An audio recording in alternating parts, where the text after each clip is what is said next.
Salut tout le monde, alors dans la dernière vidéo on avait fini notre menu principal et là on va s'attaquer donc au recycler view, c'est ce qui nous permet d'afficher les données qu'on va récupérer sous forme de liste, comme vous le voyez ici. Le recycler view, il va avoir besoin de deux choses, un layout manager et un adapteur. Le layout manager, c'est ce qui va nous permettre de savoir quand est-ce que l'on recycle la vue, et l'adapteur, c'est ce qui nous permettra de fournir les données à chaque ligne en fait. Histoire de décomposer le truc, je vais faire un exemple avec des données à la con. Et ensuite, on passera sur l'application en elle-même avec les données que vous voyez à l'écran. Et bien donc, c'est parti pour la création du recycler view, sachant que là, je suis sur l'application finale, bien sûr. Donc, on avait créé notre recycler view dans notre activité. Vous voyez, il est là. Donc, déjà, ce qu'on va faire, c'est qu'on va le récupérer, ce recycler view. Donc, private recycler view. Pour ceux qui arrivent sur cette vidéo, je vous conseille quand même d'aller voir les précédentes. On avait importé, pour utiliser le recycler view, on a importé la dépendance que vous voyez ici. Donc il vous faudra rajouter cette ligne dans le build.gradle de votre application. Et donc ensuite on va le récupérer. Donc je vais faire un commentaire recycler view. Et donc c'est recycler view est égal à findView by id r.id.rv match. Hop, on caste ça comme d'habitude en recycler view. Donc là on a notre référence sur le recycler view. Alors là ce que je vais faire, c'est que je vais créer une liste bidon de chaînes de caractères qui nous servira de données. Donc on va l'appeler données data. Donc, ce sera égal à new arraylist. On va importer ça.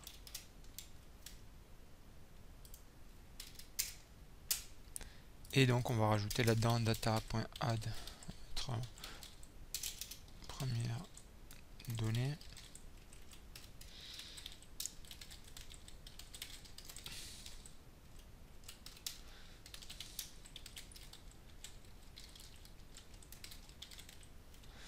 Juste comme ça suffira largement. Donc maintenant ce qu'il nous faut, c'est créer un adapteur. Donc je vais créer un nouveau package adapteur.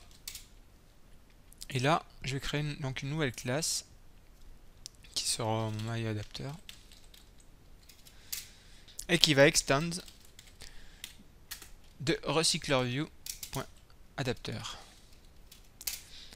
Et là, il nous faudra implémenter des méthodes alt entrée, implement méthode. Et on va mettre les trois. Alors là, on va avoir besoin de d'un constructeur déjà, ce que je vais faire donc public myAdapter. Alors on aura besoin du contexte dans lequel on est et de notre liste de données, de notre donc data.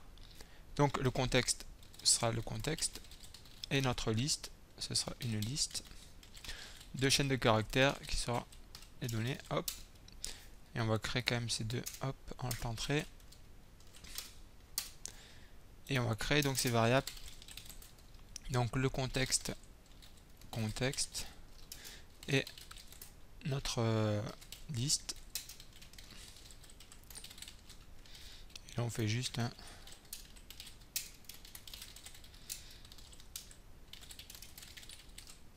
donc ça c'est bon. Ensuite, ce qu'il va nous falloir également, et d'ailleurs je crois que je ne l'ai pas dit, le recycler view va avoir besoin, si je vous remets l'application, d'un layout pour créer chaque ligne en fait.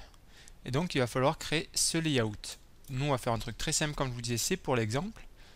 Donc on va faire juste vite fait new layout, on va l'appeler example row et on va juste y mettre un text view.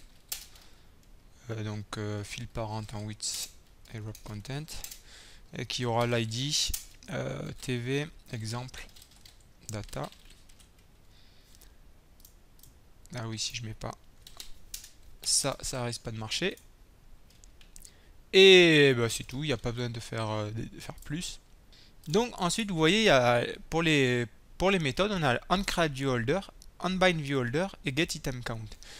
Donc il va nous falloir également créer dans cet adapteur une classe ViewHolder qui va extendre de ViewHolder. Et cette classe nous permettra de garder les références de nos différentes vues dans notre layout. Ça évitera comme ça à chaque fois de nouveau modéliser notre layout en fait. Donc on va commencer par créer ça. Donc je vais l'appeler myViewHolder qui va extend de recyclerView.viewHolder. Voilà.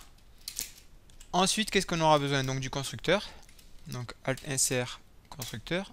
Donc nous on a juste un text view, donc on va récupérer notre text view.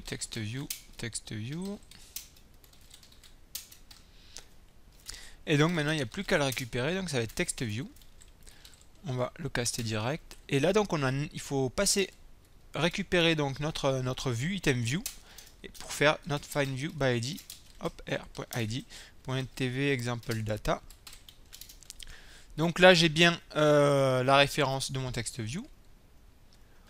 Alors déjà la première méthode getItemCount, ça va être la taille de notre liste, donc data, là ça va être return data.size.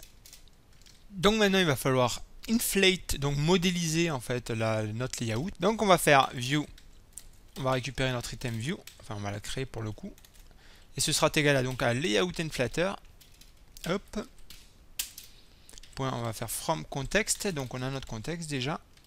Et là, on va inflate notre layout qu'on a créé juste auparavant. Layout. C'était donc example row. En paramètre en second, on mettra notre viewGroup parent, donc, et on mettra false en troisième argument. Hop. Et on va return. Donc new. C'était comment j'ai appelé myViewHolder. Et donc j'y passe l'item view. Comme ça, il a la référence. Hop. Et il ne nous reste plus qu'à lier tout ça. Et on va venir donc dans la vue onBindViewHolder. Et donc maintenant on va lier tout ça. On va récupérer un item de notre liste et l'afficher l'un après l'autre. Donc ça sera string item. Donc ça sera égal à data notre liste.get de la position. Vous voyez, on a la position ici. Et donc maintenant on va afficher notre item dans un text view. Donc pour ça, on va récupérer notre viewHolder qu'on caste. Donc c'est text view point setText, et là on y passe donc notre item.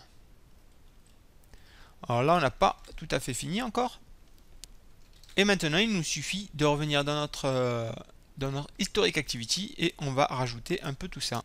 Pour commencer, on va avoir besoin du layout manager. Alors si vous allez sur la doc, vous verrez qu'il y en a trois différents. Le linear layout manager qui permet d'afficher les items d'une manière verticale ou horizontale. Le grid layout manager donc, qui affiche les items dans une grille. Et le troisième qui affiche les items dans un autre type de grille. Nous on va utiliser le linear layout manager. Comme vous voyez en fait on veut un peu cet exemple. Bon, nous on n'aura qu'une chaîne de caractères mais on veut les items les uns après les autres de manière verticale. Et donc on va rajouter ça. Donc notre recyclerView, c'est assez simple, hein, vous allez voir, set. Donc c'est layout manager, et là on va y passer donc un new linear layout manager de this. Un truc qu'on peut rajouter aussi, on voudra que chaque item ait la même taille, donc on pourra rajouter recyclerView.setAsFixedSize à true. Et ensuite ce qu'il nous faut faire c'est instancier notre adapteur déjà. Donc on va le mettre en haut,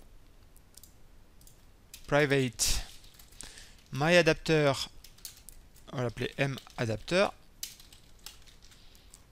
et ça, hop, on va l'initialiser, donc mAdapter qui sera égal à new myAdapter, et on y passait donc le contexte, donc c'est this, et les données, donc c'est data, et il ne nous reste plus qu'à faire un recyclerView.setAdapter, et on y passe mAdapter tout simplement. Et là on peut tester, normalement on devrait avoir une liste de 3 items qui s'affichent les uns après les autres. Et là vous voyez que ça marche correctement. Bon, le résultat paye pas de mine, hein, c'était juste un test pour vous montrer.